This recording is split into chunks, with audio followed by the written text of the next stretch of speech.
जगत गुरु राम भद्राचार्य ने पाकिस्तान अधिकृत कश्मीर को लेकर इतनी बड़ी भविष्यवाणी की है, सुनकर उनके शिष्य पीएम मोदी भी हैरान होंगे। जगत गुरु की यह भविष्यवाणी पाकिस्तान में सबसे ज्यादा वायरल हो रही है, जिसे लेकर बताएं उससे पहले सुनिए जगत गुरु की तबीयत कैसी है। गुरुवार की शाम हाथरस की लाडपुर कस्बे में जब राम भद्राचार्य राम कथा कह रहे थे तो अचानक उनकी तबीयत बिगड़ गई, जिसके बाद आनंद फानन में उन्हें आगरा के अस्पताल में भर्ती कराया गया। पर बेहतर इलाज के लिए उन्हें एयर एम्बुलेंस से दिल्ली के बजाय देहरादून ले जाया गया, जहां पता चला कि सांस लेने में तकलीफ की वजह से परेशानी बढ़ी है। 4 साल पहले इनकी ओपन हार्ट सर्जरी भी हुई थी, इसीलिए विशेष ध्यान रखने की जरूरत है। ऐसी खबर सुनते ही जगत गुरु के शिष्य हजारों की संख्या में अस्पताल के बाहर पहुंचने लगे हैं। पर थोड़ी ही देर बाद इन्होंने वीडियो जारी कर कहा, मैं कुछ समय के लिए स्वस्थ लाभ ले रहा हूं और आराम कर रहा हूं। स्वस्थ होते ही कुछ समय बाद फिर से कथा कहने लौटूंगा। हालांकि डॉक्टर्स ने अभी तक ये नहीं बताया है कि इन्हें कितने दिनों की आराम की जरूरत है। अगर ज्यादा दिन अस्पताल में रहना पड़ा तो हो सकता है कि पीएम मोदी भी इनकी तबीयत देखने जाएं, क्योंकि मोदी इन्हें अपना गुरु मानते हैं और मोदी के तीसरी बार प्रधानमंत्री बनने की भविष्यवाणी भी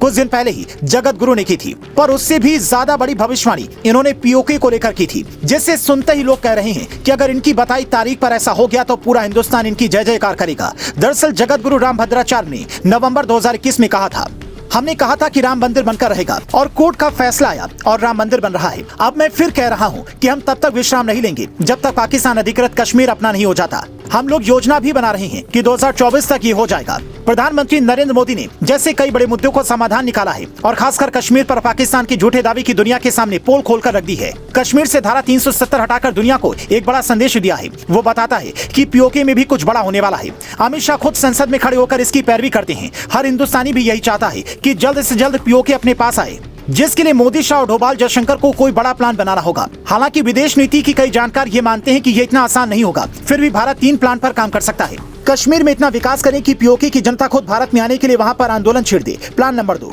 ऑफेंसिव डिफेंस की रणनीति के तहत ऐसा किया जा सकता है। अभी तक हम डिफेंसिव मोड में रहे हैं, लेकिन मोदी सरकार में पाकिस्तान के खिलाफ जो 2 एक्शन हुए हैं वो बताते हैं कि पॉलिसी बदल चुकी है। प्लान नंबर 3, यूएन में दिया गया पंडित नेहरू वाला प्रस्ताव वापस लेना और शिमला समझौता भी एक रास्ता है। हालांकि कई एक्सपर्ट कहते हैं कि पंडित नेहरू ने यूएन में जो प्रस्ताव दिया था उसे वापस लेने भर की बात होती तो ये कब का हो चुका होता। बात उससे आगे की है। भारत को इसके लिए ठोस रणनीति बनानी होगी और दुनिया भर के एक्सपर्ट के अलावा देश के बड़े बड़े दिग्गजों को अब ये लगने लगा है कि मोदी सरकार के कार्यकाल में पीओके को वापस लिया जा सकता है।